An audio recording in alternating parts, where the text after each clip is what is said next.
This is FoosWeek, folks. I'm Adam Gilson. That's Tom Robinson. There's Hannah Smith. We have a special guest, Brandon Munoz. We're going to bring in a moment here.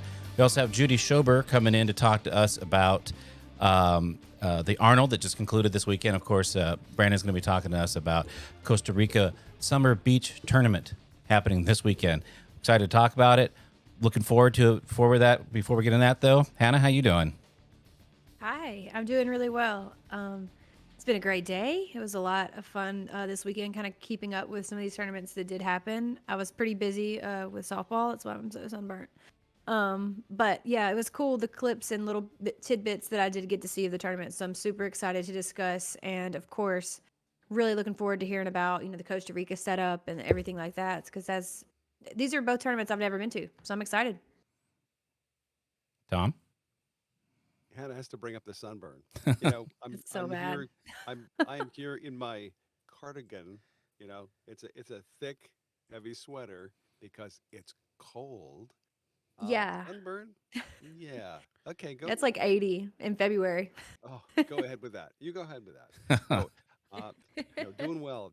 Enjoying another day back at work. I had the weekend off, so I'm kind of getting back into the swing of things. And yeah, I'm ready to talk about foosball for the week. Yeah, you know what? We should just dive into it. Before we do, though, Tom, we want to thank our brand new Patreon patron that just showed up. Um, Yeah. So we've got Katerina. She's actually the one half of the Lynn and Catty show. Do you remember the Lynn and Catty show? I do. It was on for about, I think, about 6 months, 7 months. They're based out of Europe, of course. I believe I'm trying to recall now. It was Romania, I believe, and the other was Czechoslovakia, Germany. something like that, or Germany. That's right, Germany. And yeah, you're correct. So the Lynn Caddy show was a lot of fun. They did some great interviews top stars in the Europe scene when it comes to foosball, and Katerina is now one of our Patreons. What? Yes, That's awesome. yeah, so Thanks. We cool. appreciate it. That Yeah, is awesome. Um, yeah, and again, if you want to check us out, Foosball Radio's Patreon, patreon.com/foosball radio. Your support helps content like this be created. Talking about foosball, we all love foosball. This is your one-stop positivity shop for foosball. This kind of stuff is allowing Tom to be able to go to Hall of Fame next month, the first time there. So again, patreon.com/foosball radio. I now have the pleasure of bringing in who I thought was Brandon. Where's I Brandon? the pleasure of bringing in who I Uh-oh. thought was Brandon. Where's Brandon? I'm hearing an Pleasure. echo. Who I thought was Brandon. I'm hearing an echo. Who I thought was Brandon. Hearing an echo. I believe if you mute the channel, Well, there we go. I don't understand why I'm echoing. Tom, I'm going to mute myself for a moment to check on that. If you Cool. could bring in our good friend here. Yeah. So Brandon Munoz, welcome to Foos Week. Wow. You're in Costa Rica today, and yeah, you had to. I Yeah, know in the pre-show you had to rub it in as well. It's what 64 degrees in the evening and what 80 something during the day. yeah. Well, thank you for inviting me. I'm very excited for this weekend. It's gonna be great for my country. It's a big step to have a big tournament like this with the best players and in our country for our players and community is it's awesome. Yeah. And yeah, now it's 64 in San Jose in the capital, but Yeah. where the tournament is gonna be, it's around 80 Oh, degrees. that's It's beautiful. hot. That's awesome. That's the best thing about, especially going to a place like Costa Rica, which is one of the most beautiful places on the planet. Oh, So thank you. Yeah, yeah, I mean, I understand there's a few old people from the United States who retire there. Is that true? yeah, yeah.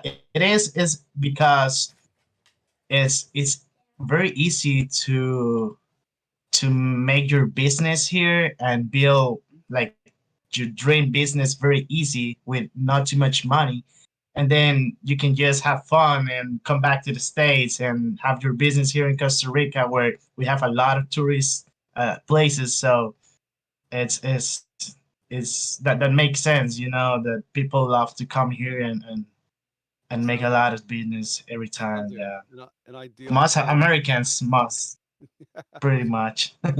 I'm just on the lower edge of the retirement age, which is in this country 65. Although it's I think it's going up very soon. But yeah, I mean Costa Rica Oh, would be a great option, especially because of the foosball scene there. yeah, It's uh, it's pretty awesome. yeah. It is. It is, and yeah. Well, people, uh, even not just for the tournament. Well, talking about the football players, it's another environment. It's not Right. like what we used to do, like in the hotel and the whole weekend. If now you have you're traveling, we have like a dance something, and you will see this weekend we will have like a dance presentation, like Dancing. traditional dancing and stuff for Oh yeah. wow. So it's very different. We have a big pool outside, outdoor pool by the football room. Uh, so people love that. It's very different tournament. It feels different. It's more fun than another thing. And then at the same time doing what we love. Yeah. Is it legal to play foosball in your bathing suit? Is that okay? Yeah, absolutely. Even last year we had Tal Alfredo playing in short pants. Really? That's really good to see. Because we normally look Tot playing with his jacket and Yep. jeans, everything. He was short, no sleeve t-shirt, short pants. So Wow. New it's pants? pretty cool. Yeah, yeah, Uh, new pants. new pants? So this was also kind of in the pre-show, but let me stop you right there, Brandon. Let me see that cup one more time. What cup do you have? Where you drink out of? Let's see it. Okay, so this Heartache is important. barbecue. This is important. So, previous episode that we had, we were talking about the great food at Texas State, and I was like, "Oh my gosh, there's this like banging barbecue place." I couldn't remember the name of it. That's it. We went last year for the That's first time this. with Brandon. Yeah, and Brecklin was like, "How did you forget? It was definitely Hard Eight." And so now that I saw your cup, I was like, "Oh, we have to Heartache. bring it up." Yes, we're definitely going back in like a month. So get ready because we're going I back to Hard Eight I for took my sure. yeah for sure. I took my cup even 2 years ago. It was the last time. It was before.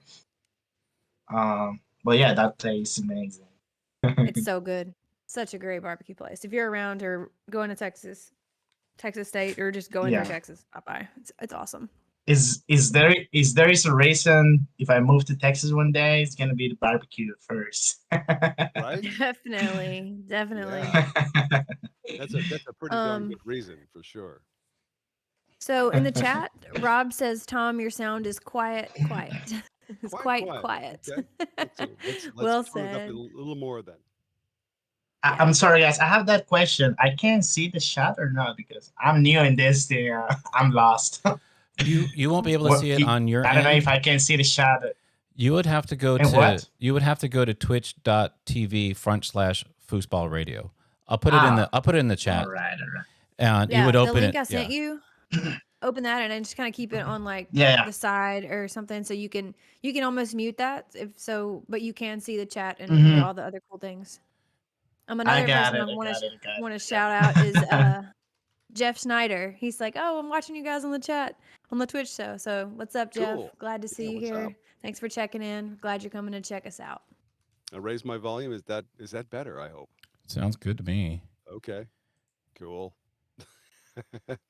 Part of my system here, of course, is has got several devices that I have to run the microphone through. So that could be part of the problem. But do the best I can here. Speaking of problems, I had to step away for a minute to just kind of fix my own gear issue over here, but I think it's better now. Cool. So Brandon, I don't know if they already asked you, but like, how many? What's somebody? I mean, I know the Costa Rica, the tournament, the vibe is awesome. The tournament's going to be awesome. It's going to be streamed. Yeah. Is it going to be Yeah. Yeah. We set in some cameras and stuff. We want to work with side foods. okay? Uh, Yeah, we're gonna share the I don't know how I can say like the link or No, the no, streaming. yeah, We're no, gonna we want yeah, to share with them. Yeah. awesome. Yeah, no, that's So great. hopefully you and I forget the name. Keith, that's the name. Keith, mm-hmm. Keith Glenn. Another Keith Glenn. yeah, Yep. you and Mhm. Keith can yeah, or you even Ton or Hannah if you can help. Maybe it's gonna be me, maybe Mariana Lee. It's Cool. gonna be there, so we can stream this weekend the tournament for That's sure. awesome. Yeah, we have Carlos got 4 brand new tables for pits, Oh, so yeah, so that's gonna be even better for the American players. yeah, So yeah. That's because our tables they're not old, but it's not like they know that they don't renew every tournament like the Right. U.S. Tour. You know what I mean? yeah. Right. It's harder for us. But yeah, this time we had 4 brand new tables. We're expecting around 80, 100 people, maybe something like that. Right. And well, yeah, very exciting for sure. I think, and just to say this, maybe 100 people, right? But a large percentage or a percentage of them are coming from a really far away for this.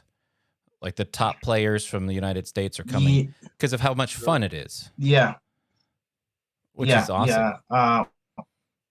Yeah, exactly. Well, Costa Ricans maybe could be like around 60, 70 Costa Ricans, and the rest is gonna be just uh, people from United States. We have people from Peru, maybe from Mexico, Italy. Um, Wow. I don't know. Yeah. I'm not sure yet. I didn't talk about it with Carlos, but yeah, it's a good opportunity for people from Argentina. I think it's Mm-hmm. a good opportunity for South America to compete and watch like the top players, and because for some reason it's hard to go to the United States for Latin Americans, and this is a good point Mm-hmm. in the middle of the jungle for play football with ones or most of the best players in the world in Tornado. You know what I mean? So, Brandon, I Sure. got a question. Go ahead. Go Yeah, ahead, me Jake. too. You go first. Okay. No, And I'll just I follow was you. wondering, what is it with Costa Rica, the players that you play with on a regular basis there? It's Tornado, correct? Yeah, That you play at? Yeah. Now, 100%. now, why is it you We guys are start we start. why are you Sorry, guys so yeah, good? we start. Sorry. With I was saying that we start in wooden tables, like Hmm. our traditional tables. That's how Okay. we start. Like back in the days, talking about 30 years, 40 years ago, but around 25 years or something, we start playing on Tornado. But our first table was like a home Tornado table. The name was like Whirlwind, something like that. Oh yeah, That sure. was our Yeah. first Tornado table. Yeah, Yes. and Yep. imagine like that our old players every time that they played they used to break the bars. Okay. So Yeah. every time they had to fix it and stuff because it was a home table model, not for competition like the Hmm. T2000, and that's how we started playing on Tornado. Yeah. Yeah, no, I noticed, you and Kevin, I mean, you're just really, really quick players. Is that the style that you're used to in Costa Rica to be so fast? Yeah, is yes, that's the reason is because these wooden tables, the ball is a plastic ball. Ah, Like imagine, I don't know, imagine put some plastic and hard plastic in the wooden table, and even sometimes with glass in the ground.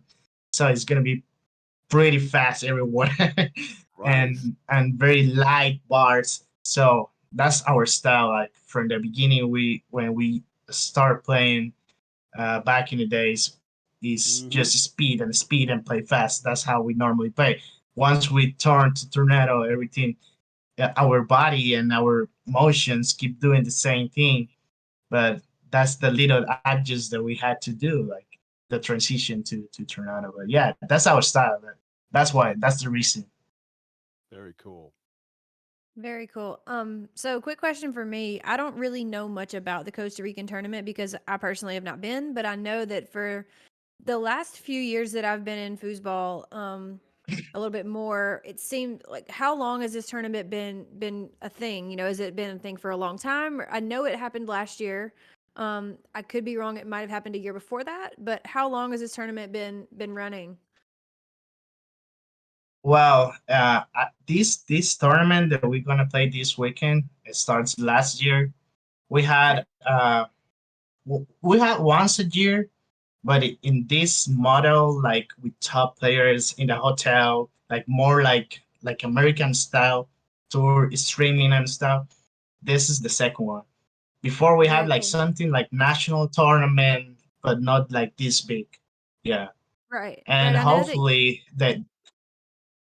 Yeah, I was saying that hopefully the idea is keep going and even getting bigger every year. Yeah, that's Carlos' idea. It seems like he's doing a great job with that. You know, the first year I heard about it, I was really excited. I wanted to go. Ended up having a softball tournament, and I was like super bummed. But I got to see a lot of, like you said, people were running footage. You got to see people play, people that I've never seen play. I thought that was super exciting. I Yeah, mean, your little brother Joel, he was there. I think Angie, she was really yeah, good. But to see all of them, it yeah, was like, wow, this is another layer of foosball that I don't know about, you yeah. know, and Exactly. it's really cool that it's coming, you know, more Americans are coming there to play, and I think that's super special. Um, Another thing It that I wanted is. Yeah, to bring out with just you is that I love when you commentate. And I don't really know that much Spanish. I can kind of follow a little bit, and whenever you're, you know, talking about the game counts and the scores and who won and this player is like this rank in the world and like, but it is so special to hear you commentate in Spanish and then switch it to English. And of course, you know, as one of my best friends in foosball that you are, I always pick at you about your English, and it is so good. It's so good. Like from where we started to now, I yeah. mean, you are amazing. You have really come so far. The English is fabulous. Thank So you, thank you. keep keep commentating. It's awesome, and keep switching back and forth because that's fun for me. And I don't really Yeah, even know Spanish that well. yeah, for sure, 100%. Well, I represent uh, all. I mean, Costa Rica and the Latin American people too. And now that I'm a big player in Tornado and even in the world, I think people knows me. I got a name. I have to represent and keep representing my people and my culture. You know, so that's pretty amazing, and it makes me feel very uh, and happy to be able to commentate in Spanish for them and make it more interesting. And It's yeah, my special. English. Well, I had 2 years playing the tour now, almost 2 years. And you remember, I played with Hannah my first tournament in 2018, and we were using translator. That's very fun. Wow. Yeah, Things have come a long way. yeah, That's Of fantastic. course. That's awesome, Brandon. Yeah, as much as I love watching you yeah. play, It is. I Football gave me a lot of opportunities. Imagine I learned English for football. I travel around the world for football. I have a bunch of friends like you all for football. I have a lot of family for football. Even now, I'm dating with Isabel for football too. So everything, football gave me everything, and the actually in my me life. So me I can be very happy for that. I me too. My parents met at a foosball tournament, so I'm alive because of Yeah. foosball. Oh You know, no way! Really? yeah. So Oh my God! I feel That's that, cool. and I'm glad that you're doing what you're doing now. I want to know, as much as this tournament is going to be amazing this weekend. I heard that there's like a tour afterwards. Like you all are taking players out on a tour for a couple days afterwards. Is that right? What do you mean? I Like didn't understand the question. you take players like because I think this is something that Hannah, you were saying that Terry Rue was talking about doing, right? They were Yeah. They were talking about like maybe like after the tournament, a few people are staying later and going to see like a waterfall or a Oh volcano yeah, or yeah, something yeah, yeah, after the yeah. tournament. Yeah, I have to, and I want to show to my friends about a little bit about my country, and yeah, we're going. Well, we're going to this. I don't know if you Google it. The name is Playa Conchal, and it's one of the most beautiful beaches in the world. Uh, maybe well, I'm going with Isabel's family, with Stelli's, maybe Terry and people from Lafayette. They coming with me. Then we're going to the Arnold volcano. Hmm. It's like a huge volcano where we have hot springs water resorts around the volcano. Wow. It's awesome. It's pretty awesome. Yeah, we're doing that. Even after a tournament today, I went to the volcano with some friends from Peru. They came and I was like, "Let's go to the volcano. You have to look this before the tournament," and it made me feel very happy because that's what people give me when I visit their country. Make me feel very special. So Mhm. that's what I want to do. Uh, it's like a family. Yeah.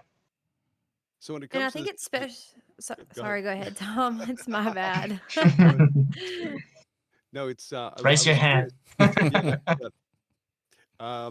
So I'm curious when it comes to the resort, where this is being held. It sounds like a really amazing place with a pool and all this kind of stuff. When people go to the tournament, what do you recommend when it comes to the best food there? Food and or drink. What do you recommend? Okay, food. I'll be honest with the food. Um, for Costa Rican, it's good food. Is the base is rice and beans. Yeah, It's sure. just rice and beans with a protein. But it's not for me. It's not something special. We have good steaks, for example. We have Hmm. good. If you love like if you like homemade food like rice and bean, what your mom cooks at home, Yes. that's it's more like that. Spaghetti is it's more like that. Uh, and we love, for example, our breakfast is rice and bean, like fried rice and beans with eggs and cheese or bread, or you can add whatever you want. Daily products, for example, and but yeah, uh, that's about the food. But I don't feel like people love the food in Costa Rica. It's not our Okay. our biggest thing. Just being honest, that's what I feel. Costa Rica has so much beautiful places, and the people make you feel like very happy and very very nice everywhere. Everybody speaks English and make you feel like Very very welcome. comfortable. Yeah, very welcome exactly. And about the drink, it depends. If you want alcohol, we have some fun drinks, and and Adam, did you hear we that? have a lot of different fruits.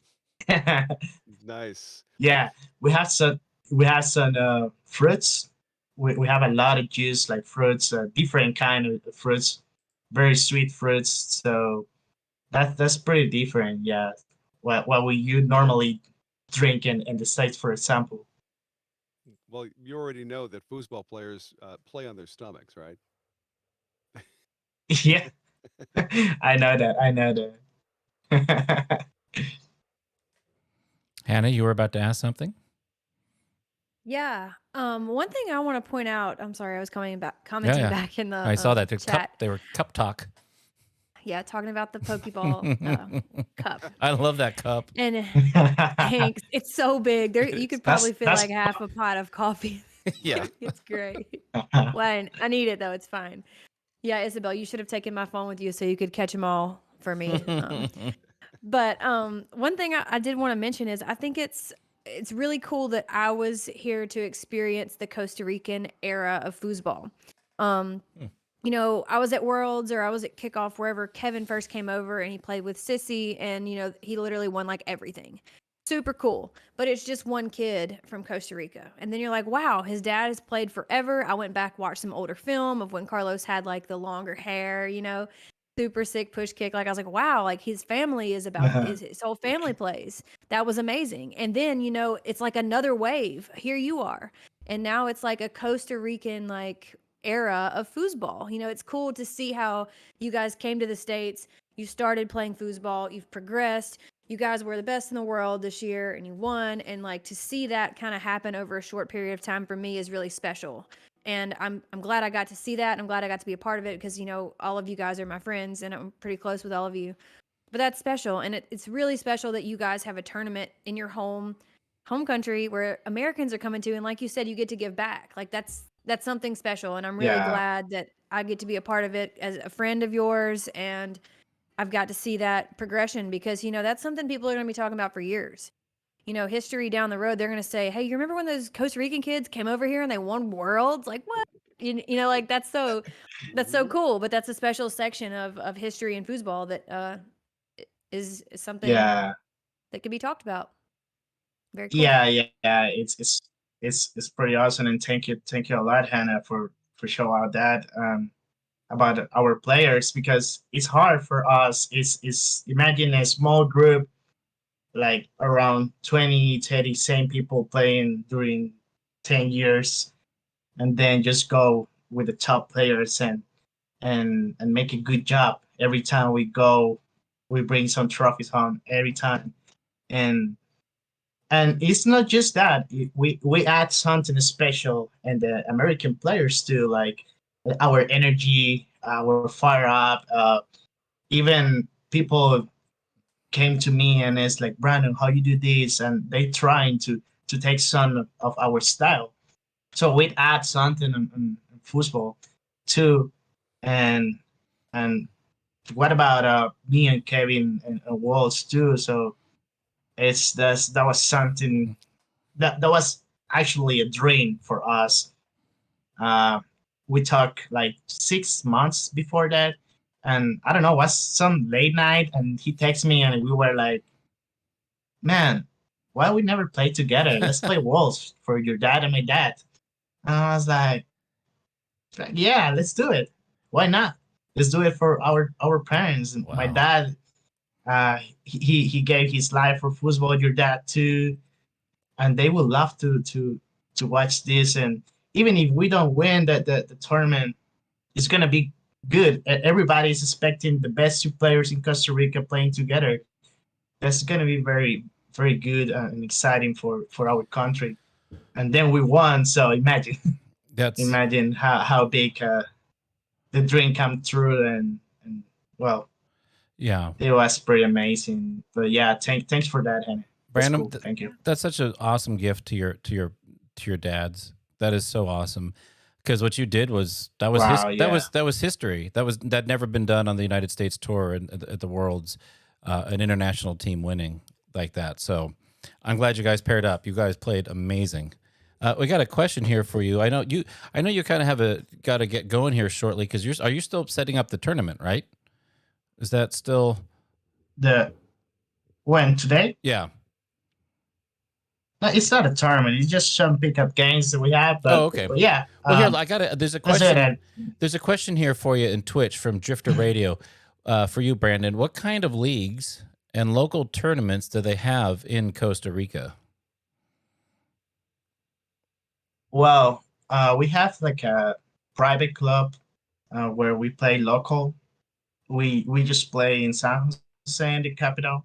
We have around 6 tables, and we normally play once a week, like a ranking where people make points every weekend, Cool. and we try to set who is the best and getting points every week. And for example, last 2 weeks before, they just finished this tournament and they have a whole ranking where the first place win like around $500, and that's trying to help for this tournament and stuff. So it's yeah, it's like a local tournament. Most of them singles, and then we play normally DYP. But our key is, I don't know why, but from a lot of years, like before, like back in the days, we just play money matches every time. could be once or twice a week. That's something that is part of our culture. It is not for it's not for big money, but we always playing for money match. Like we set up some good teams, like top players, and we just play money match. I don't know, I can't remember, but my whole life I have been playing money match. So that's why when somebody comes to me and tell me like you want to play 10,000 money match, I'm like, yeah, let's go. 10,000. I have been doing that my whole life, and I think that's our key. We always play under pressure, Hmm. and it's not just local tournaments. It's like a hard competition between us, and it's just money match. But I don't know. It's not. It's imagine it could be like $5 a head every game, and we play for 3-4 hours in a row. Yeah, That sounds so that's exhausting. what we normally do here in Costa Rica. I had It's different another because I know that. Yep. I had another question too. They were talking about they Jeff Snyder also he said that he had made a poll on Inside Foods regarding the music, saying that the music needs to be updated and diversified at tournaments. And he's like, I'm sure Brandon would agree with us big time. So Brandon, what are your thoughts about the music that at the tournaments But where in America or here in Costa Rica? in America? Uh-oh. In Or tell us what America. it's going to be like in Costa Rica. Give us a preview of Costa I Rica. How's mean, it going to be? I mean this. Well, now I have 2 years in a row listen to the same music. So yeah, I don't know you guys how many years you have 40 listened to the years same in a row, music. I think, is what we've been doing here. Okay. Okay. What I think is could be more random. Like sometimes could be some rock, sometimes hip hop, R&B, sometimes why not in Spanish or whatever. Hmm.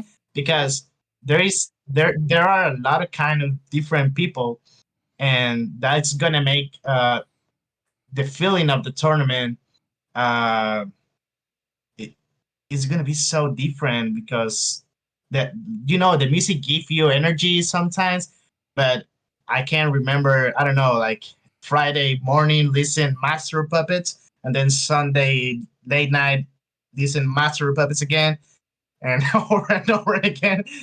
And I love Metallica, but it's the same energy, so you cannot feel Right.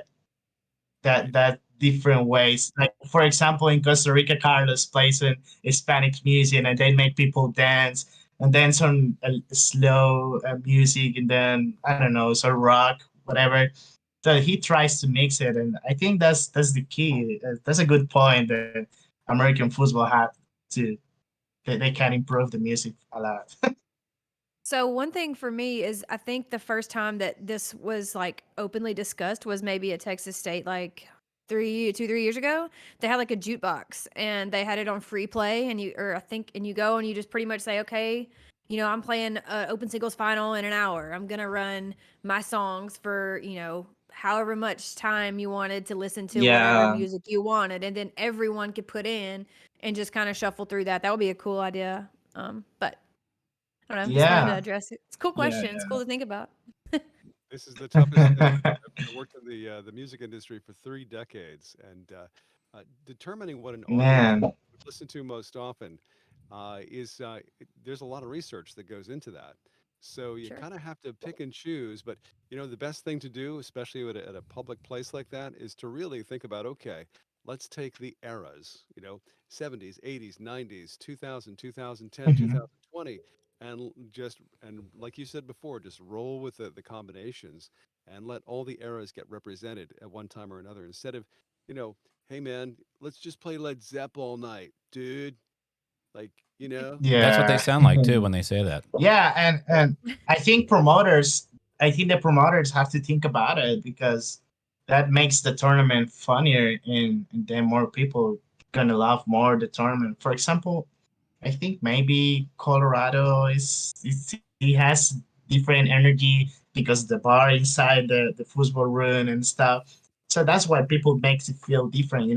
It's not sure. just four walls and bunch of tables, and so it's the whole weekend you feel like just and then you losing. So it's a lot of bad energy together. But that's a Sure. good point. Yeah, 100%. Diego says Who hello from control who Lima can again.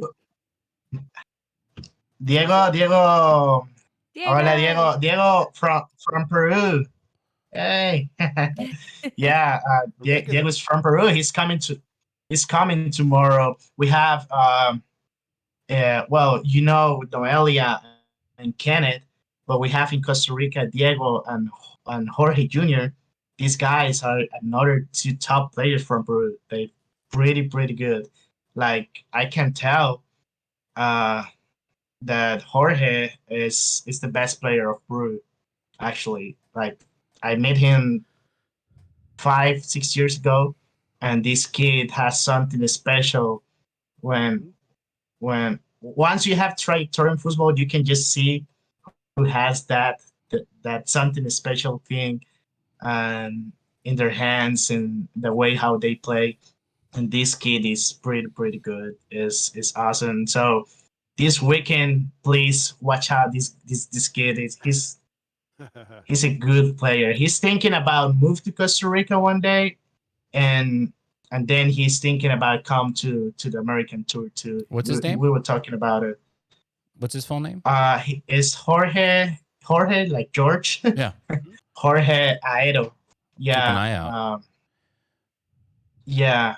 Um, you can ask Kenneth, Noelia. This kid is Right.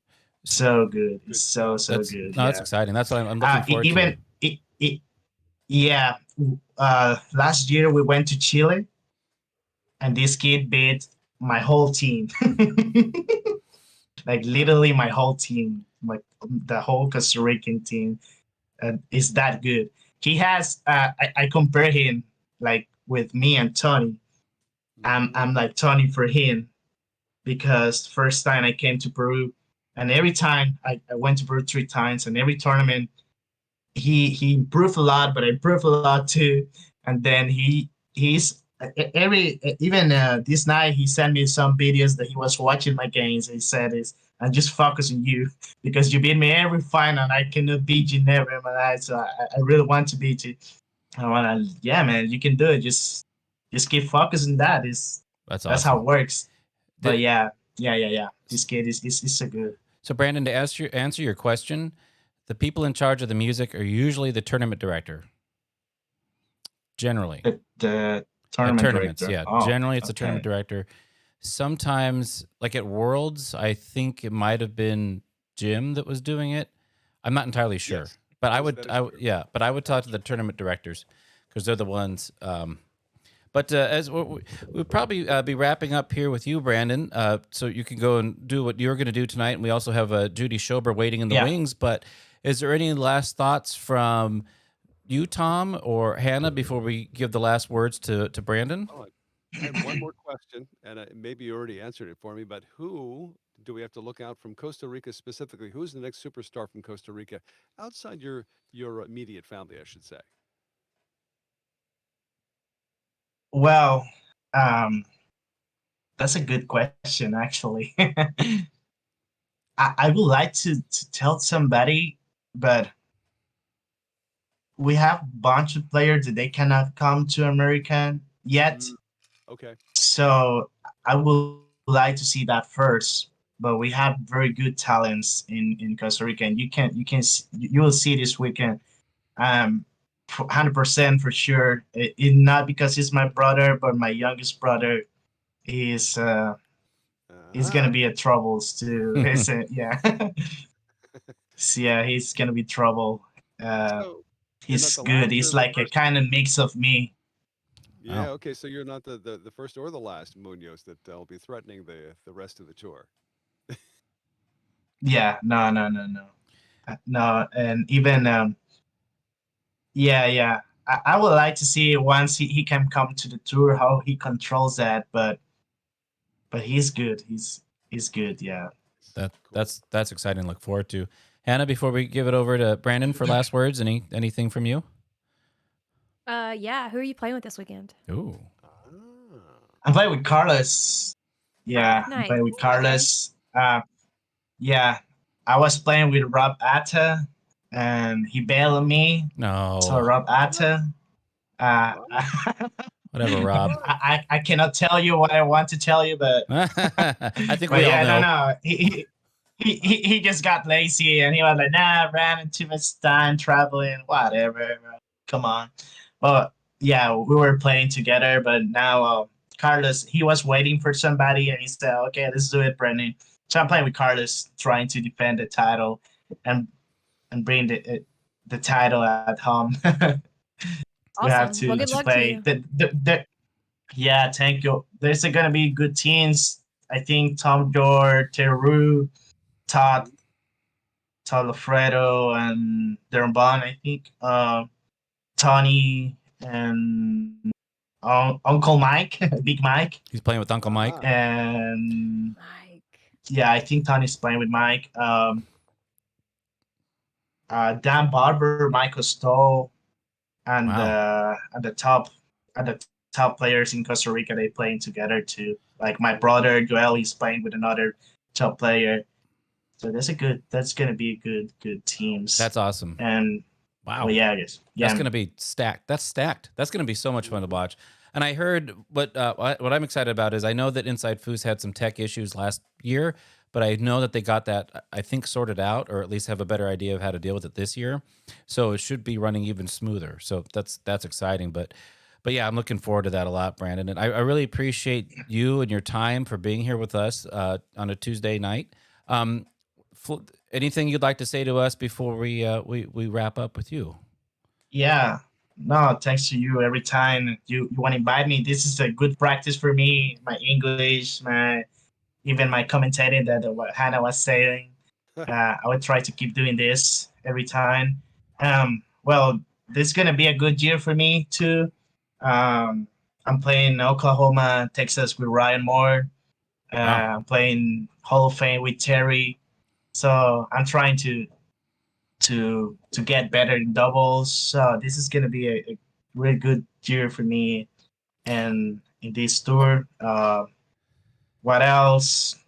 Maybe 1 year, couple of years moving to the States too. Yeah. Cool. And Awesome. yeah, and so yeah, we're gonna be very close, every time closer, hopefully.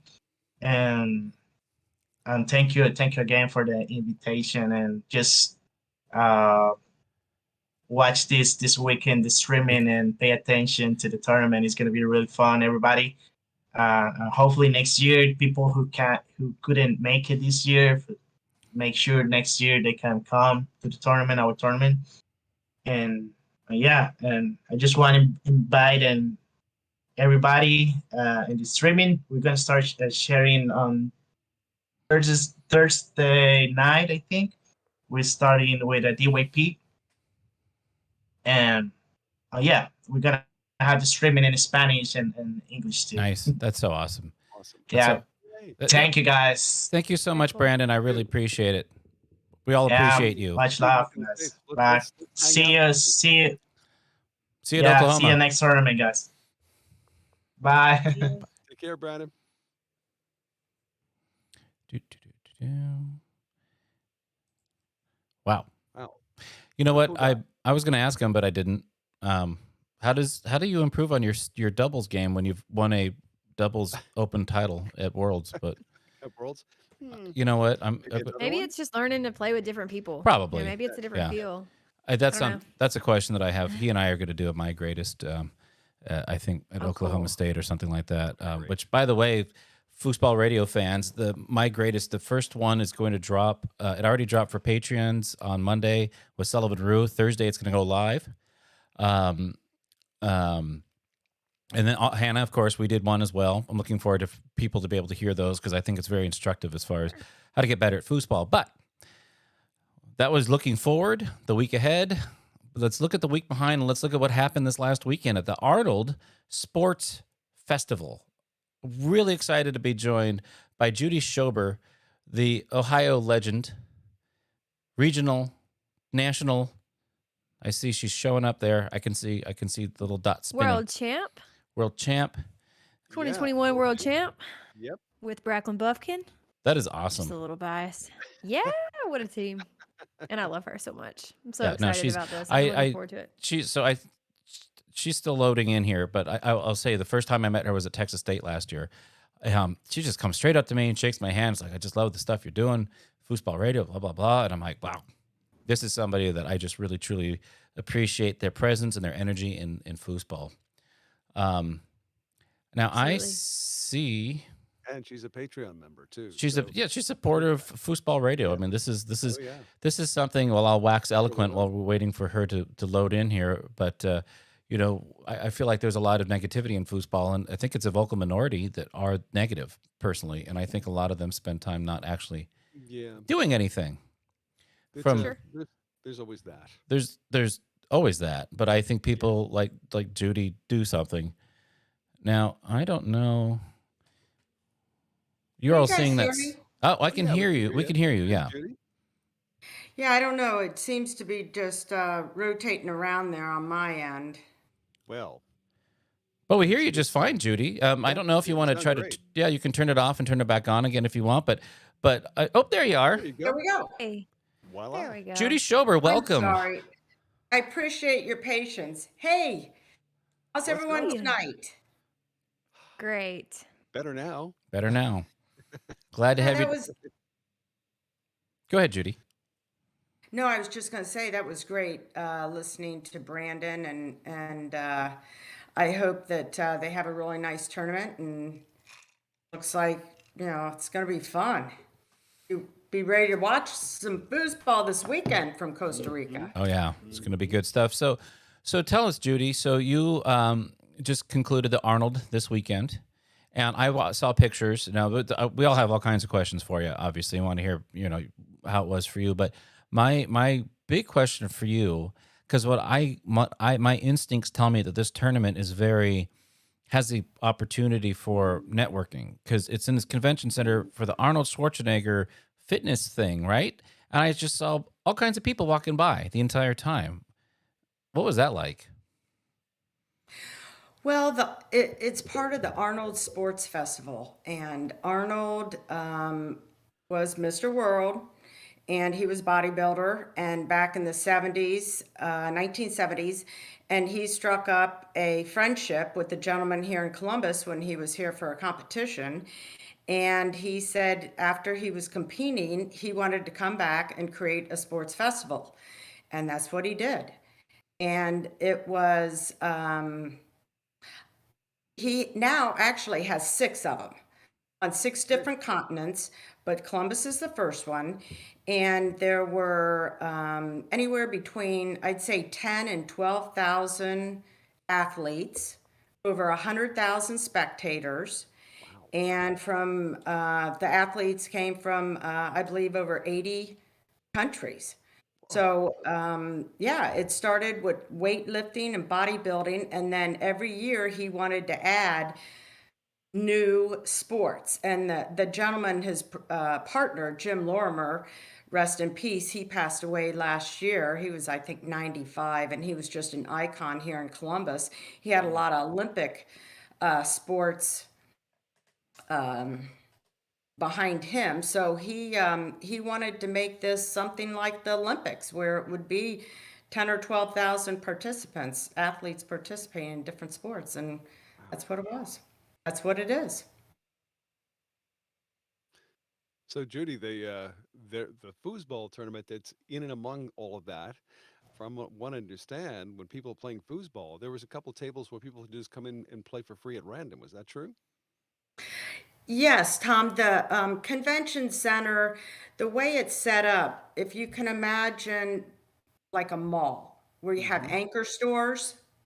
All Mm-hmm. right, this convention center is 3 million square feet.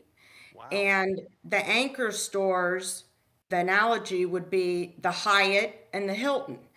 Mm-hmm. And we're on the second floor, and everybody from the Hilton and the Hyatt funnel down and literally pass our room to go down the escalator to the main floor. So I mean, everybody was walking either down to the main event or leaving and going back to the rooms or exiting out the south. So um, we had, well, first off, let me say that the tournament was put on. Tim, Captain Literal, Captain is his nickname, Literal, Yeah. is Hannah. Captain says hi. Hi, Captain. I miss him. He's one of my very good friends. Yeah, I hate that I missed it. I hope he's listening. So, but he is the tournament director, and then Steve Biney, who is, I met Steve back in 1976 when I first started playing foosball back then, and he continued on. And Dustin Bejas are co-chairs. So those guys put this together back in 2019. This was the fourth year, and they presented it. It's just like you just can't go in there. You have to present it to the Arnold committee, be approved, and yeah, so they were able to get foosball in as a sport. And like I said, the room, I don't know, so many people walked by. So Tim, there was 16 tables. Two were kind of out front of the room, and those were for spectators, attendees to the festival to play on. But at one time, we had 6 tables. Whoa. We had 24 people in there playing, kids, parents. Oh, it was just fantastic. And Steve's, I'm up at the registration desk, and Steve at one point said, "I've never seen so many people walk into a foosball room who don't play foosball and play foosball." That's And cool. that's how it was. So yes, they have, it's like being in the mall and being the store right by the food court. I mean, everybody had to walk by it. So, Location, location, location. That's absolutely. That's awesome that you bring that up. And just a small tidbit: when I was in Europe for World Cup, we went to the mall, right in between, whatever, and there were Bonzini tables out in the middle of the mall. And you walk down, a few hundred feet, and there's some more stores. There's a Garlando. There's a Roberto Sport. There's tables strewn through this mall, and like I don't mean like one random one. I mean like there were areas where there was like 4 or 5 different tables, and we were walking by, and me and Bracklin were like, oh my gosh. And there's kids playing. They're not, it's like 15, 16-year-old girls over here, trying to beat each other at foosball, not knowing the rules, but they're doing it. And like, that's a cool way to get the future of foosball involved in this. So I think that is such a cool setup for a tournament in Ohio. I think you need more of that in the foosball world. But I do have some questions for you. Have you been to all of the Arnolds thus far, or when did you start attending these tournaments?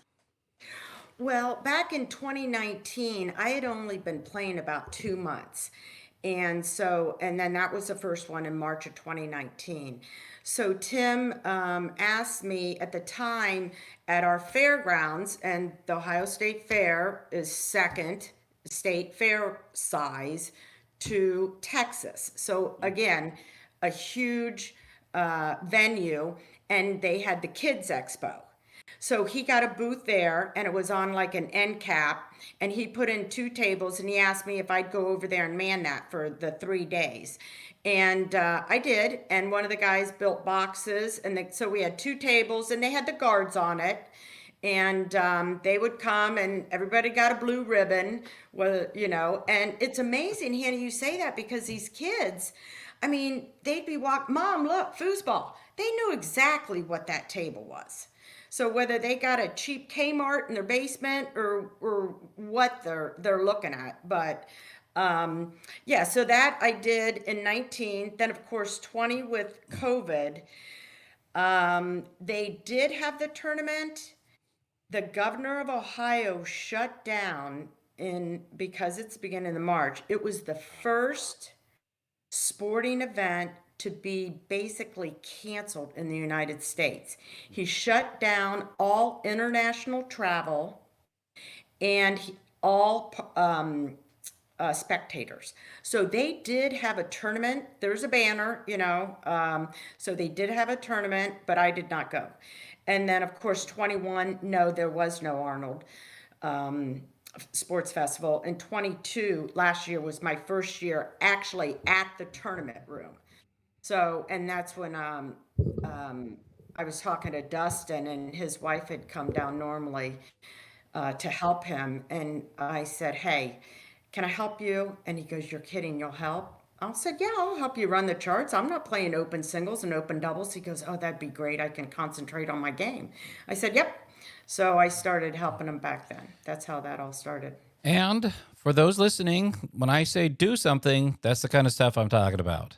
Just Sure it is. that simple Absolutely. thing. Mm-hmm. You can bring a tournament director coffee. You can do whatever you can, help people out on online. Boost whatever is happening. Let people know you can offer to do this kind of thing that Judy is doing. It's awesome, Judy. I appreciate that. That being said, how did the tournament actually go? Because I think this feels like what do you call it? Like a destination tournament. Like this is not like any other tournament. As much as the Costa Rica tournament's not like any other tournament because it's in Costa Rica and you're getting this stacked crowd. There's not anyone that's like this, that's getting funneled these amounts of people going through. What was it like? Well, it's a little different in the sense of we're not affiliated with a hotel. So out of towners, sometimes they're staying with other foosball players. They're finding accommodations. They're only coming up for one day. They're playing, which is nice. I want to run through the events and the finishers and everything, but It's a 1-day event or it's a 2-day? no. Like open singles and open doubles was on Saturday. Oh, it's all done by that day. Yeah, it's Oh, all done Saturday. that sounds like heaven. Yeah, That's yeah. awesome. So, so it kicked off on Friday. The Arnold opened on Thursday. They were in on setup, and then our event started Friday, Saturday, and Sunday. And I talked to Steve and Dustin and Tim, and they did want me to kind of acknowledge some people. So if you don't mind, I'd like to. This is your time. Share This that? is this is the Arnold's time. Let's hear it. Yeah, okay. Yeah. So again, the tournament director being Tim Littoral and his co-chair Steve Biney and Dustin Bejas. The setup crew, these guys, three brothers, Joe Garbolio, Dominic Garbolio, and Frankie Garbolio. Some of you may have heard the name Frankie, who used to have, probably still does. He had such a smooth pull shot.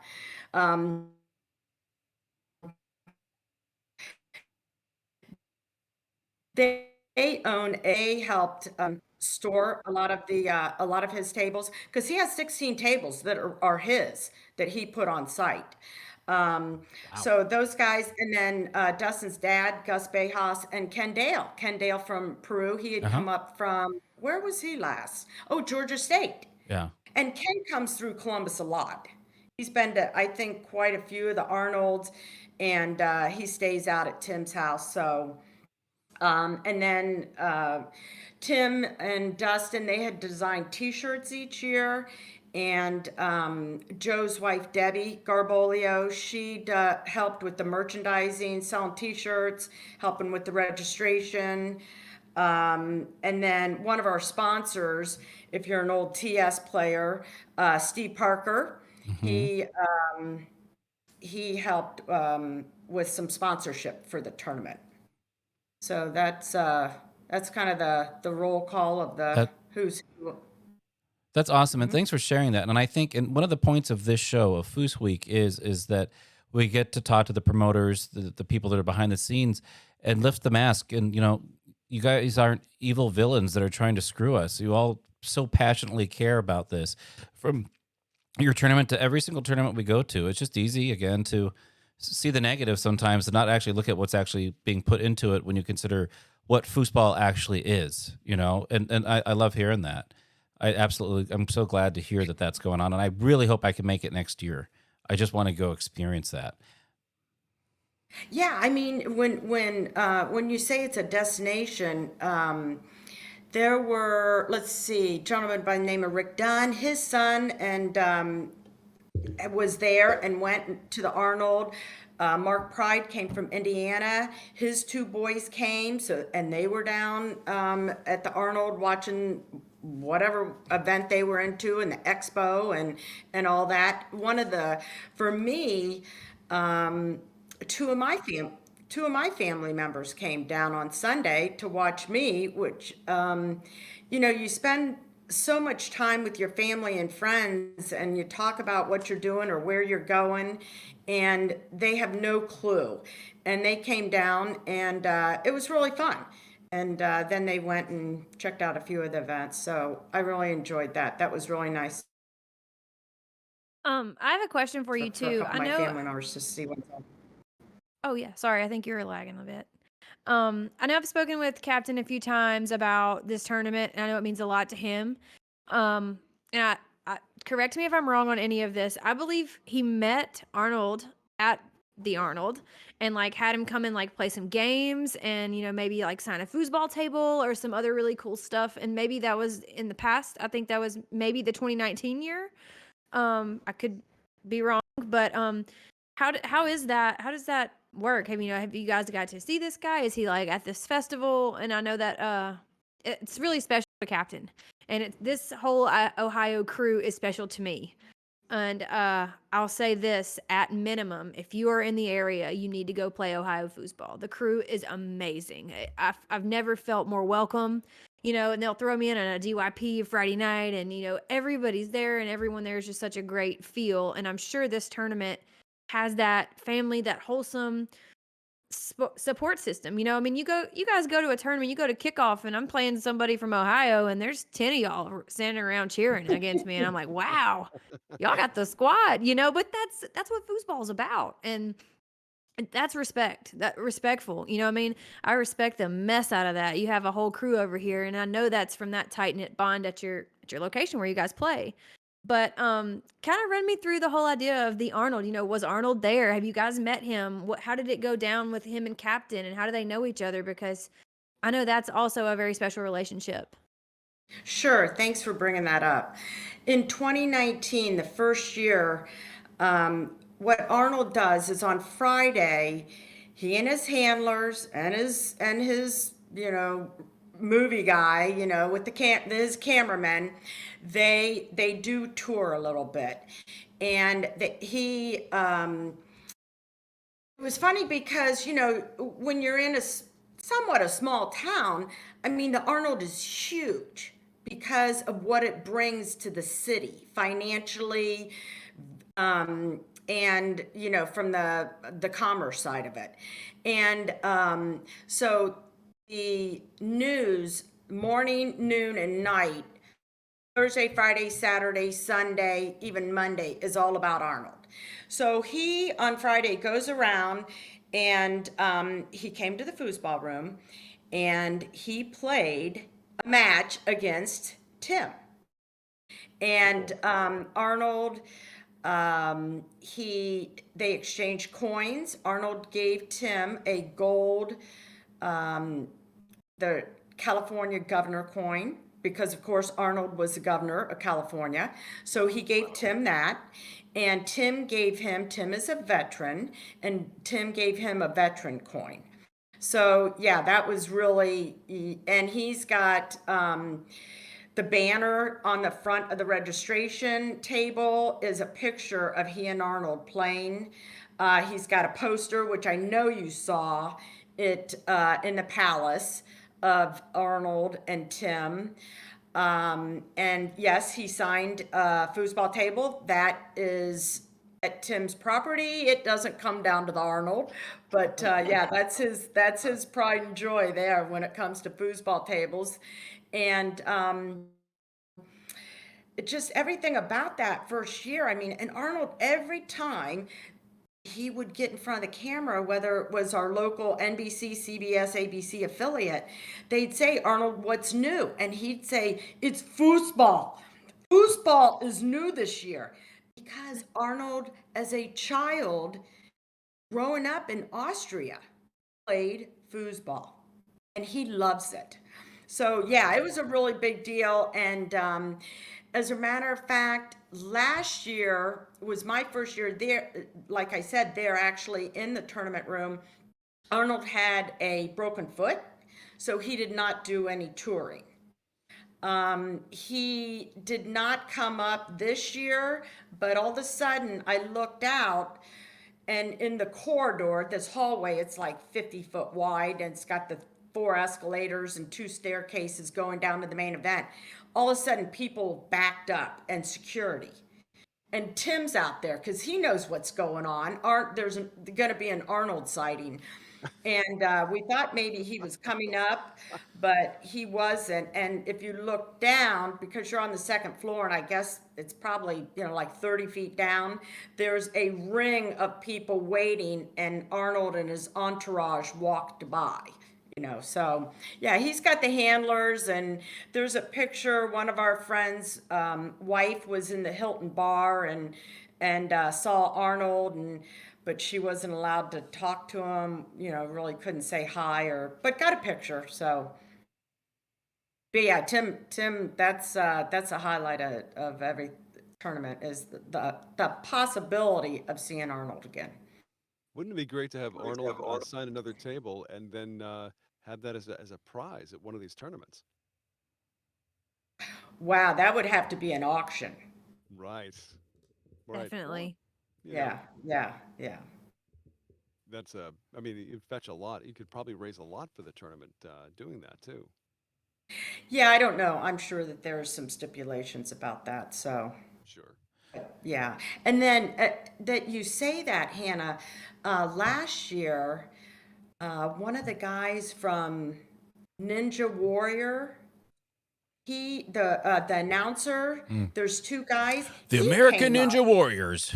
American Ninja Warrior, Yeah, right. I love that One of stuff. the guys, he came up and he had his entourage and a cameraman, and he was playing foosball on one of the tables. So I yeah. I love the American Ninja Warrior show. I love how awesome the announcers are. I love how positive they are about everybody. It's just so cool.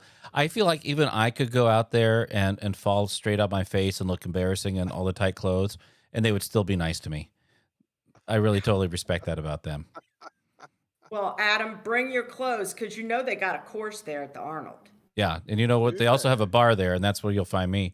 So I'll have clothes for that. So my question for you is: did we already? I had to go deal with something with my son who's running around. Did you all talk about like the events, like who won and stuff this weekend? Because I saw a bunch of pictures of people I know. Yeah, and I'll know what we were talking about. Hannah had asked me about Captain and Arnold playing a game. I saw. And they Yeah. did back in 2019. So Got it. So just to explain a little bit, I know that so many people wanted to see charts, and we did have Inside Foods there last year.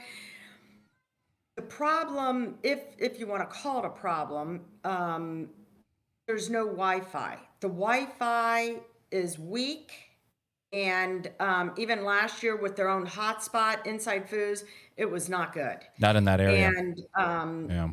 in order to have Wi-Fi, it's just out of the budget. I mean, what they want, the convention center wants. I can't even imagine a convention. I've spoken to quite a few tournament directors who have had to get special Wi-Fi or internet access.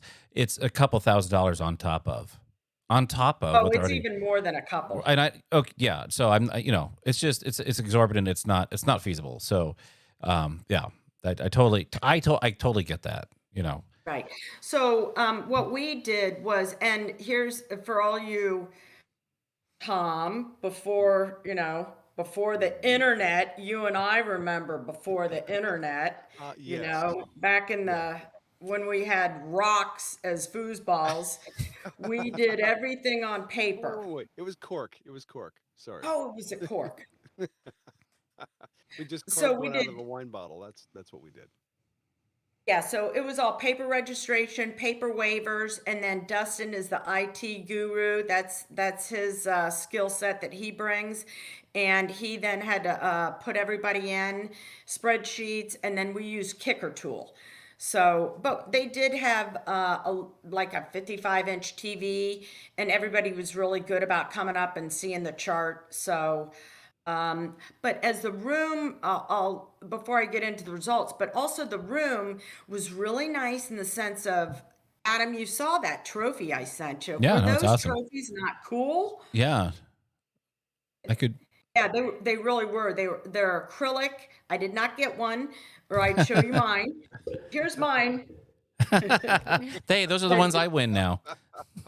Yeah, but they were acrylic and they had like muscle, like a muscle man and the foosball man. So yeah, really, really sharp. Tim and maybe Steve had some input on that. They did a really nice job with the trophies.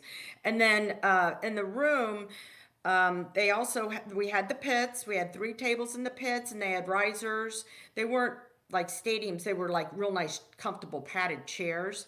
And at one time, I looked over. I think I took a picture, and there was about 40 people watching, and I didn't know half of them. And so what is that? That's 20 people off the street that came in to watch the pits. I mean, really was something to see people walk in.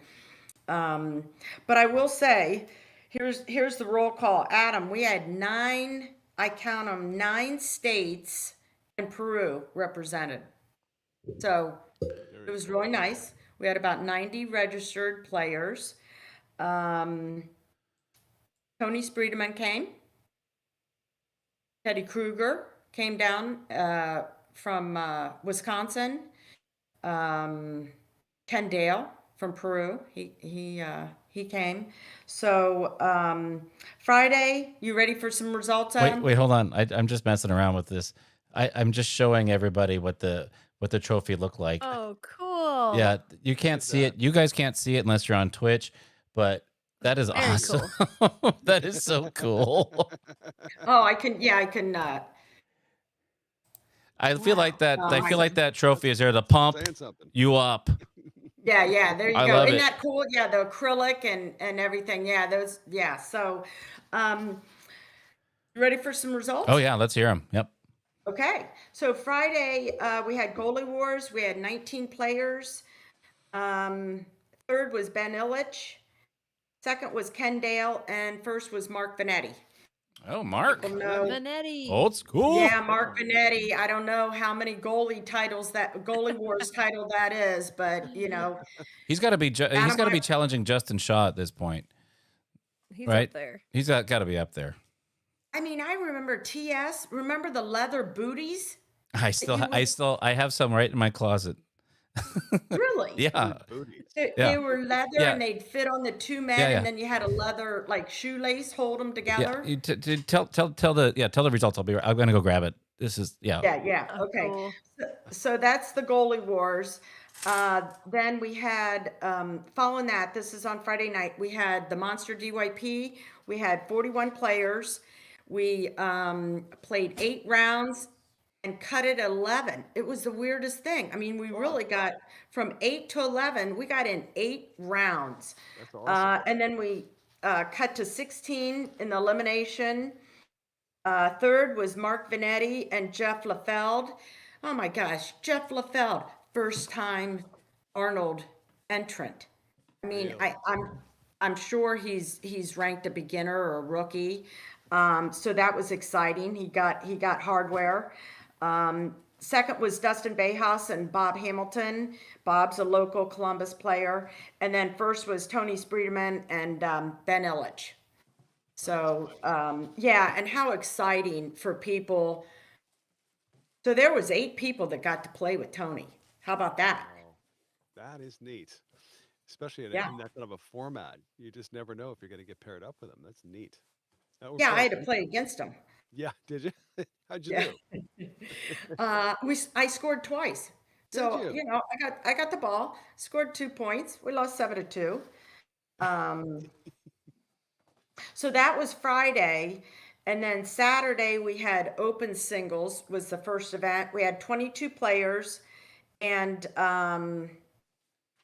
we had four payouts, 4 places paid, 3 trophies, and then for open singles, open doubles, amateur singles, amateur doubles, they get a really cool Arnold jacket.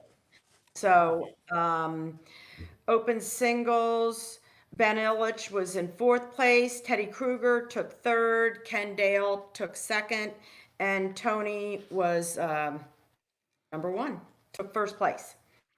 And then once that wrapped up, we ran open doubles, and we had 18 teams in open doubles. And 4th place was Ken Dale and Tim Littoral. 3rd was Billy Saxton and Brian Tankersley. Brian Tankersley and Biney, they won, I think, last year. They might have won the 3 prior years, but Steve wasn't able to play this year. So 2nd was Dustin Bejas and Mark Vanetti, and 1st place was Tony and Dave Maring. Oh, cool. Yeah, Dave. Yep, I marked him down. He's from Virginia. That's Yeah. one So- state. Tony It's- tripled. Yes. I always say, yeah, and by the way, Tony tripled. Moving on, Yeah. So him and David won TKO open doubles. I'm glad to see them playing in other things. That's awesome. So how many? Oh, I'm sorry. Am I interrupting you? Was there more events? No, go ahead. Well, so it sounds like what you have is I mean you're kind of your standard double elimination tournament, right? Which is, I'm not knocking it. That's awesome, right? I'm curious, like, it's such a cool thing, the location. It's such a cool thing that you all are doing this. What is the future of this event, or what is the future of the local player base in that area? Because I don't actually know much about the Ohio player base. I just asked a bunch of questions. I'm sorry. Yeah. Well, I'll go through. How about if I go through amateur singles results and amateur doubles, and I then appreciate you'll you. figure out what the player base is like. You also are a captain. I appreciate that. We'll call you the Yeah, general, so- whatever. Like, you're very okay. You got Yeah. So amateur singles, we had 24 players. So Wow. that's a lot. That's a lot. Yeah. So 4th was Terry Stryker. 3rd was Bob Hamilton. 2nd was a gentleman by the name of Dirk Arnold. He's from Athens. And you say that, Hannah, about the Ohio people.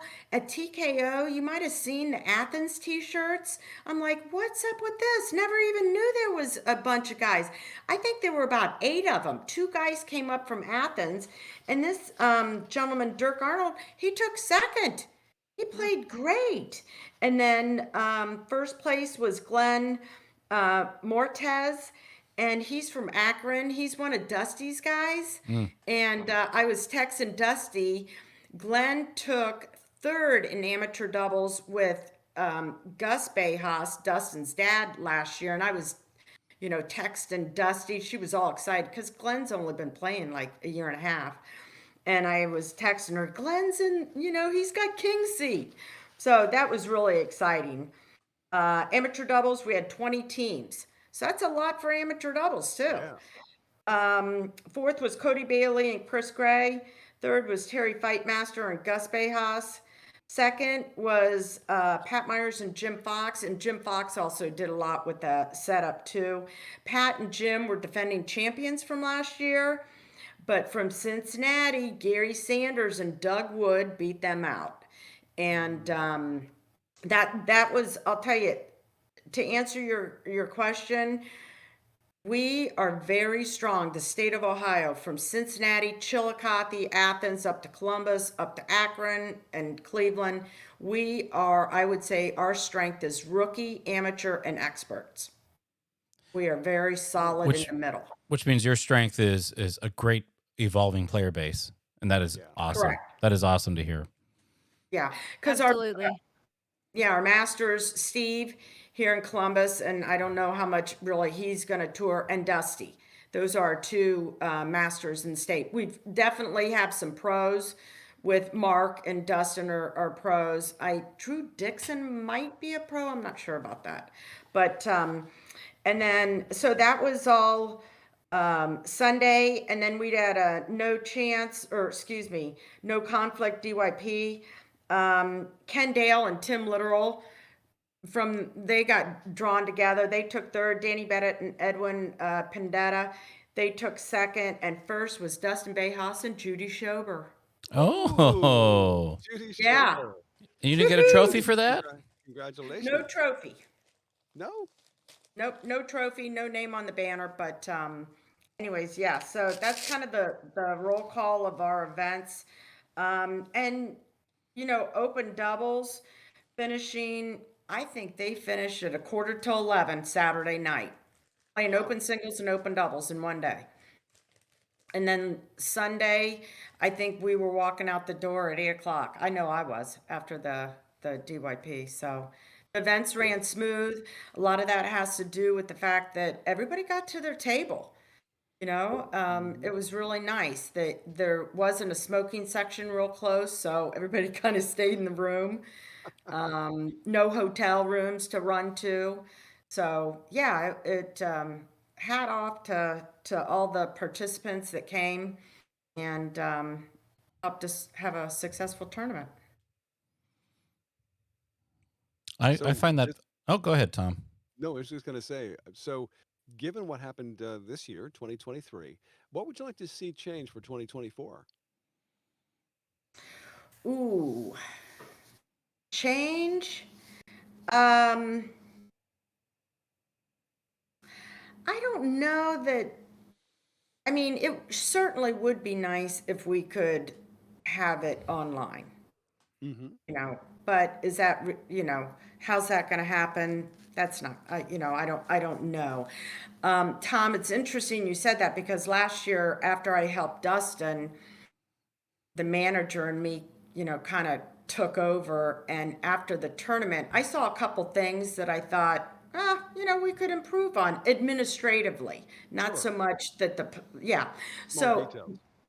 right. And what I did was I sent a text out to about 10 of the players and said, let me know one thing that you thought was really good about the tournament and what needs improved.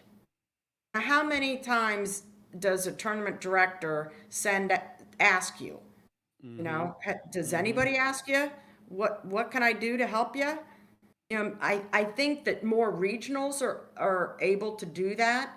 So, yeah, we got great feedback. Couple things was like they didn't have a jacket form, for people to order, so we developed a jacket form and, just something on the registration. But yeah, so we tweaked a couple things, but I think the Wi-Fi would be the thing that would be nice, but whether that's something we can do, I don't know.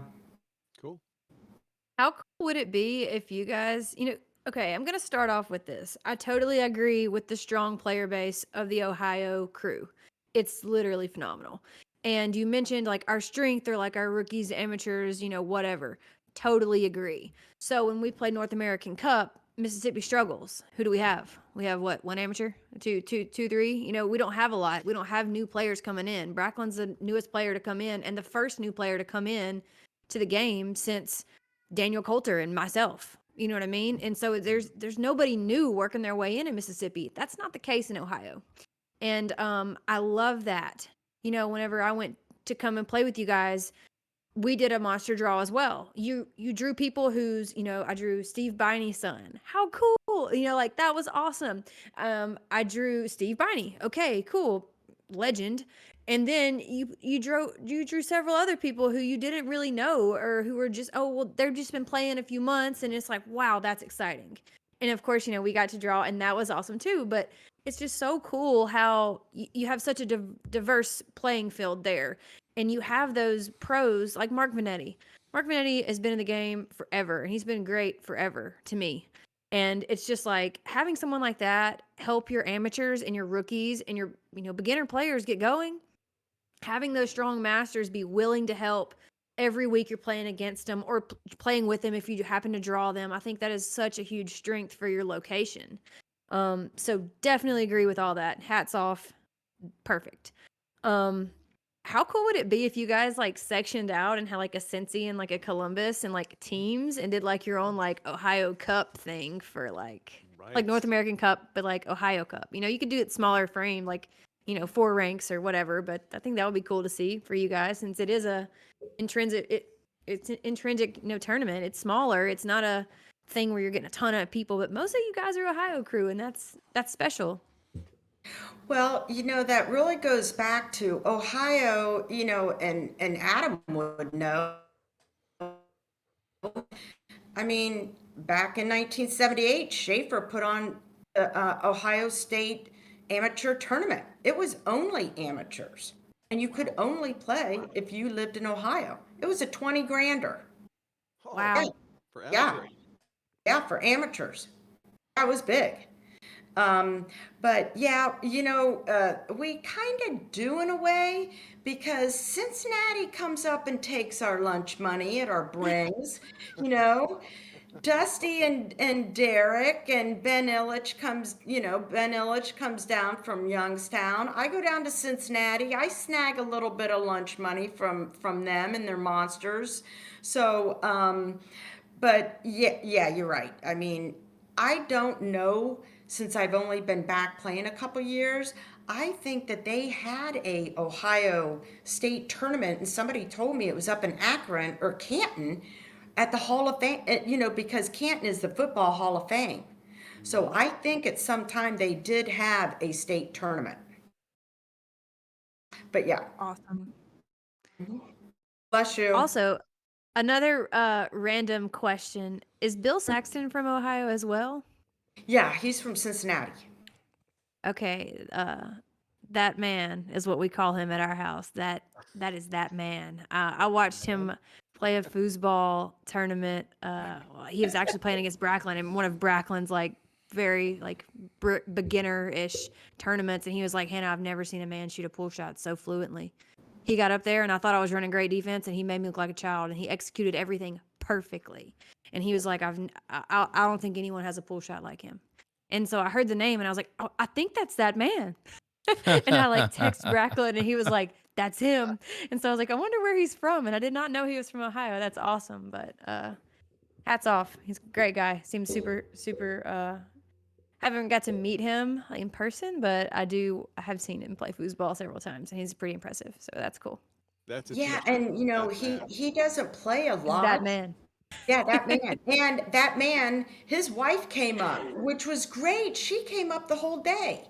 Yeah, that's what I'm saying. It was like a little family thing. There were quite a few people who brought their wives or they brought their kids. So yeah, Billy's. When I first met Billy at the Palace, and he would get Lisa Pride out once a month, and they would play. So yeah, I'll tell you, this COVID.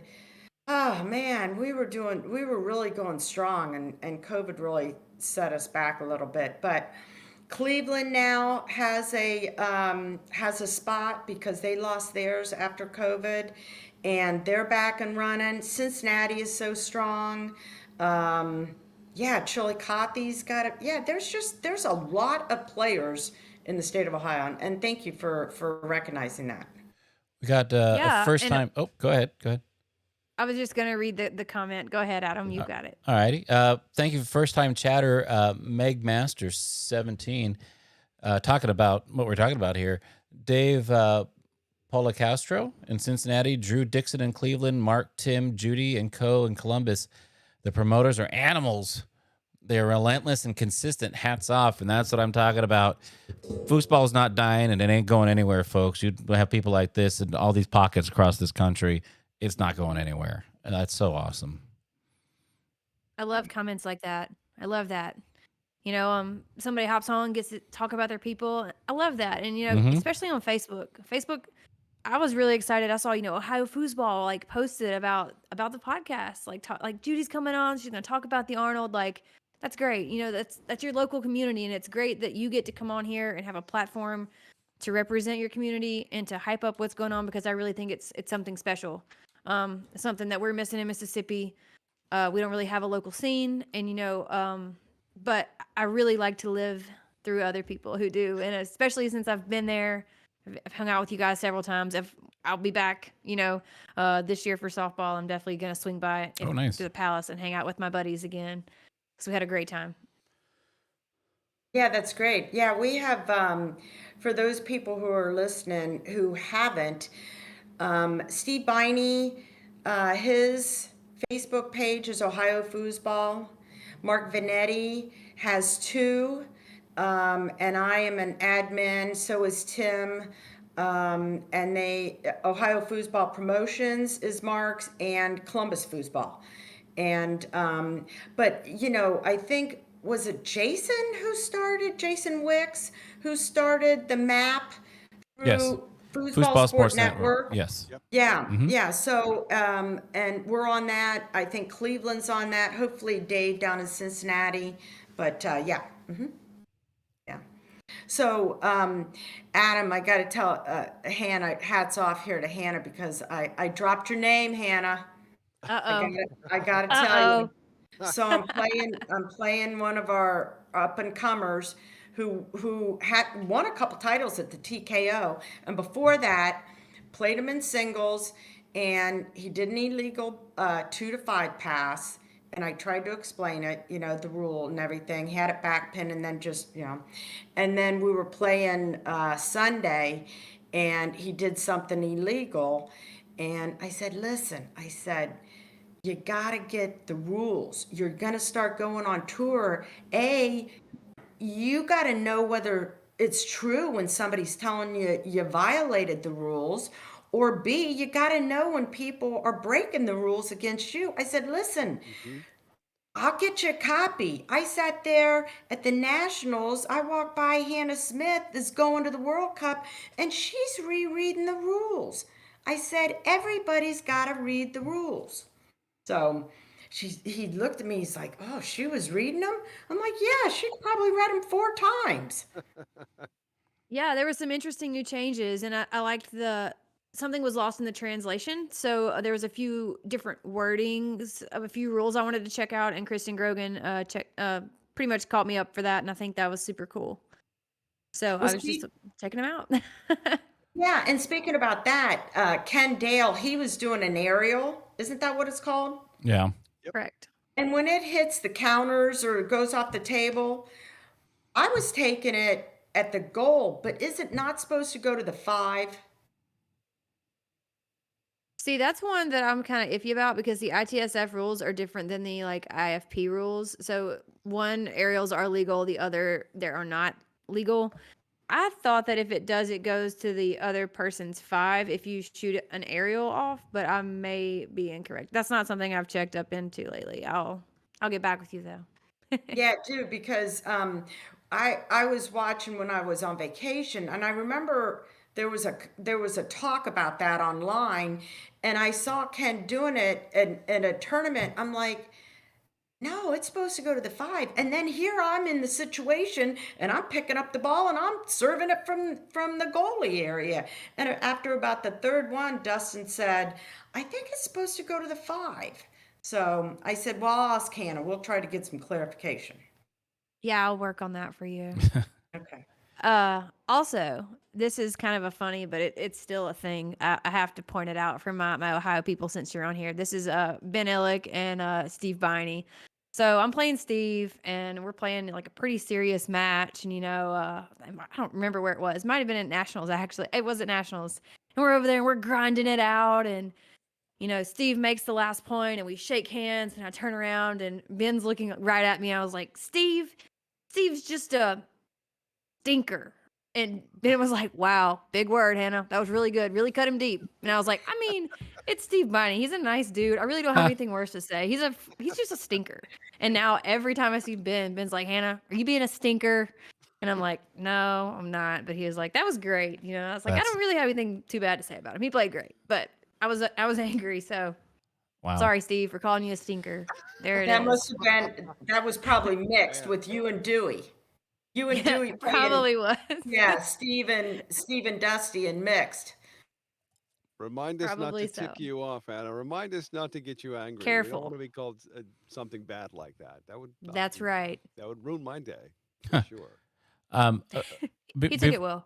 before we start wrapping up here, Judy, I apologize. I thought that I had the booties, but I sent them out to my parents. And with the foosball booties, used to the tournament soccer ones were these leather things with a leather cord between them, and they were the original rod lock. But rod lock is more effective. These things are Oh, just not, that's what it you is. know. Okay. But they smelled good. But what I do have, I have like a dozen or so of these tournament soccer gloves, Oh, Oh, oh, sweet. like from the from the 70s, like, Wow. and they're very still. I cool. mean, listen to this. And these aren't knockoffs because nobody makes knockoffs of these. These are just. I mean, they're still the Velcro still. The Velcro Yeah, works. isn't that great? I feel, but the leather is Fun. nice. It's really weird how well these have held up over the last 50 years. 50 Hermetically years. sealed. Well, I mean, they're in a Ziploc bag in my closet. So, yeah, basically,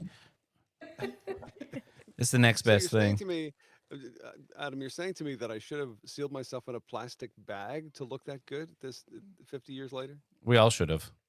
Oh, okay. I mean, Too it's, Uh, late. yeah. Man, But I don't know. This is great. I just get such a good feeling about just talking to folks about the tournaments and everything that they're running. This is so yeah. nice. And I'm looking forward to so um no, I don't know. I don't know what the hell I was about to say.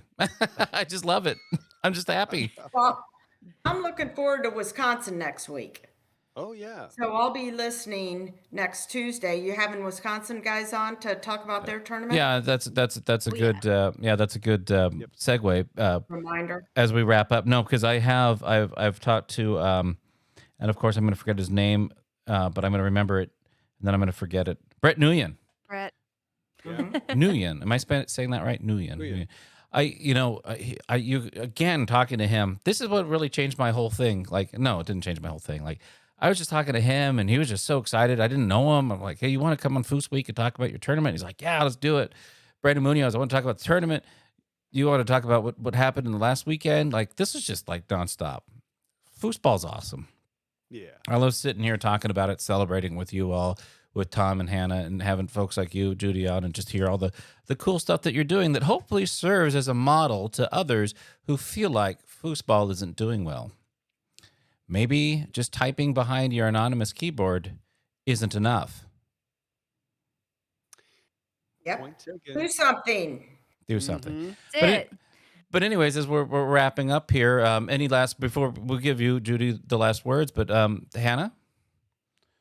Yeah, I really enjoy talking to different people about tournaments that I haven't been to, especially to get a kind of a feel and a vibe for those. And of course, I've talked to Captain a few times about this tournament. I know it's something special, but just a few notes that I wrote down for myself out of just this conversation for today is like, where's the future of foosball? How are we getting these younger players involved? What you guys have going on up there is a pretty solid platform. Could we get more recognition of foosball there? Could we get more media involved? Does it take people like Arnold to pull a larger crowd? How can you get this televised? You spoke about the financial and commercial side of just what it brings to, Columbus. Maybe if we could pitch that side of things to someone for a foosball tournament and host worlds in a different location, with the media, with promoting it and just have more people involved. Those were all just things that kind of stood out to me just hearing you speak about the Arnold. And I think that's something special. I know what Ohio foosball has is a special vibe. It's a special group. I really think a lot of everyone I know from Ohio and have met. So I'm very excited that you got to experience that this weekend, and I hope that it gets bigger and better, and it serves as a platform for other promoters and other foosball lovers. That's pretty much what I've got. I think it's really great, Judy, and I appreciate you coming on here and telling us a little bit about it and giving us the inside scoop. It means a lot. Thanks, Hannah. Appreciate that. Tom. Yeah, I echo that and say, Judy, thank you so much for being an ambassador to the sport. You're very effective at what you do, and we can't wait to have you back on the air, Foosball Radio as well. Thank you. Look forward to that. Judy, the floor is yours. Well, I just want to thank you three for having me on, and Steve and Dustin and Captain wanted to send their thank you for allowing us to share a little bit about the Arnold, and I just want to echo what Hannah said, that I was so proud of people who had never been on the podium before, their first time, maybe first time paired up with somebody. I mean, it was exciting, and I've gotten some good responses. People felt like the tournament ran well, and they'll be back. I'll be back. So yeah, it was nice, and yeah, I enjoy I enjoy taking a part of me that I've kind of tuned for 45 years work wise, and applying it to something, to a hobby.